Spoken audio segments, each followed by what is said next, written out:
पिछले भाग में आपने देखा, माया को एक पुराना कैमरा मिला। एक ऐसा कैमरा जो कुछ अजीब सा लग रहा था। शुरुआत में सब कुछ सामान्य था, लेकिन धीरे धीरे माया को एहसास होने लगा कि इस कैमरे में कुछ तो गलत है। उसे अजीब आवाजें सुनाई देने लगी और कैमरा अपने आप ऑन होने लगा। माया ने उस कैमरे में कुछ ऐसा देखा जिसने उसके होश उड़ा दिए। अब वो डर चुकी थी, लेकिन सच जानना भी जरूरी था, और अब वो उसी डर के और करीब पहुंच चुकी थी।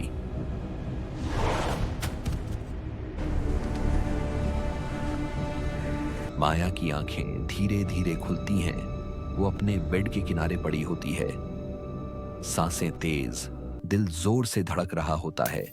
उसके पास रखा हुआ कैमरा अपने आप चालू हो चुका होता है।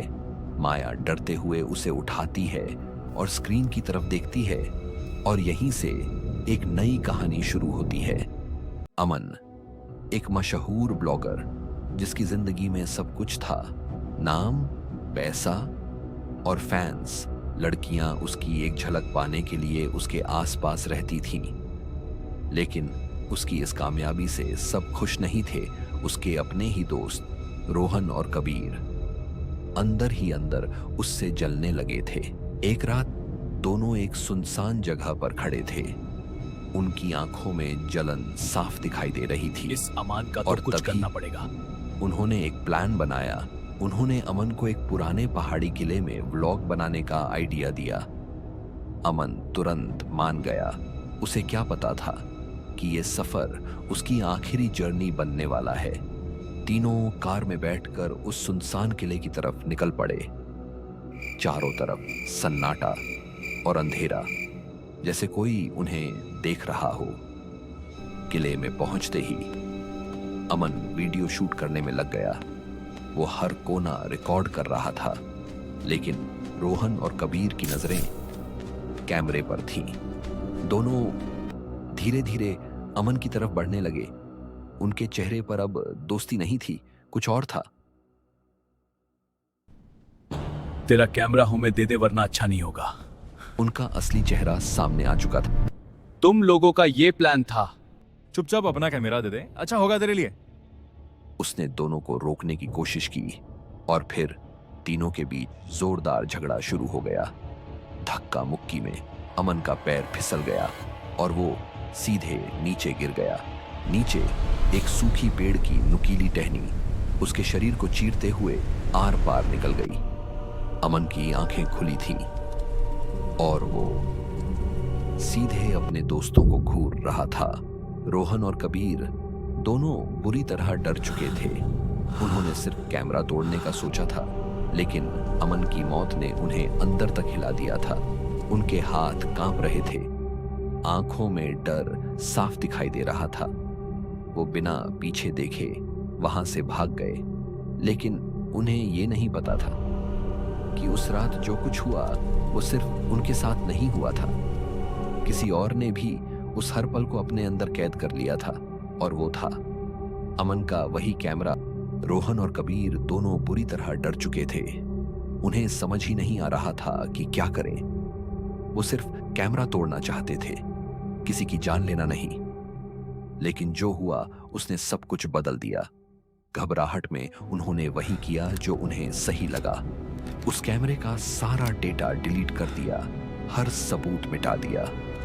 कुछ दिनों बाद डर और बेचैनी से छुटकारा पाने के लिए उन्होंने वो कैमरा एक पुराने कैमरा शॉप में बेच दिया। उन्हें लगा अब सब खत्म हो गया है। वो इस हादसे को धीरे धीरे भूलने लगे। कुछ दिनों बाद एक खबर ने सबको चौंका दिया। रोहन की अचानक हार्ट अटैक से मौत हो गई। लोगों का यही मानना था कि ये बस एक सामान्य मौत थी, लेकिन सच कुछ और ही था। सड़क पूरी तरह सुनसान थी, चारों तरफ अंधेरा और सन्नाटा। रोहन अकेला चल रहा था। उसके कदम तेज थे, जैसे वो किसी से बचने की कोशिश कर रहा हो। अचानक उसे सामने कोई खड़ा दिखा। वो रुक गया, उसकी सांसें थम गईं। धीरे धीरे अंधेरे से एक चेहरा उभरा। अमन। वही खाली आंखें, वही ठंडी मुस्कान। रोहन के चेहरे का रंग उड़ गया। अमन ने धीरे धीरे रोहन का गला जकड़ लिया। रोहन छटपटाता रहा। उसकी सांसें टूटने लगीं, आंखों में डर जम गया और कुछ ही पलों में उसकी सांस हमेशा के लिए थम गई। लेकिन ये मौत एक राज बनकर रह गई दुनिया के लिए। ये सिर्फ एक हार्ट अटैक था, पर सच्चाई उस अंधेरे में छिपी थी जहां अमन का साया अब भी जिंदा था। रोहन की मौत के बाद कबीर पूरी तरह टूट चुका था। वो डर के साए में जी रहा था। उसे हर वक्त ऐसा लगता जैसे कोई उसे देख रहा हो। फिर कबीर की मौत को बस एक हादसा मान लिया गया। लोगों ने कहा शायद वो नशे में था और छत से गिर गया। किसी ने ज्यादा सवाल नहीं किए, किसी ने सच्चाई जानने की कोशिश भी नहीं की। लेकिन सच इतना आसान नहीं था, क्योंकि उस रात कबीर अकेला नहीं था। अब माया बुरी तरह डर चुकी थी। उसके हाथ कांप रहे थे। उसने घबराकर कैमरा अपने से दूर रख दिया और खुद डर से सिमटकर खड़ी रह गई। उसकी सांसें तेज थी, दिल जैसे सीने से बाहर निकलने को था। तभी वही आवाज फिर से गूंज उठी, वो आवाज जिसे वो दोबारा सुनना नहीं चाहती थी। माया ने अपनी आंखें कसकर बंद कर ली, लेकिन डर अब उसके अंदर उतर चुका था। उसने हिम्मत जुटाई और कैमरा उठाकर अलमारी में रखने के लिए बढ़ी। लेकिन जैसे ही उसकी नजर कैमरे पर पड़ी, वो वहीं जम गई, क्योंकि उसने कुछ ऐसा देख लिया था जिसने उसे अंदर तक हिला दिया। अब माया भी उस कैमरे का हिस्सा बनने वाली थी, एक ऐसी कहानी का हिस्सा जहां से कोई वापस नहीं आता।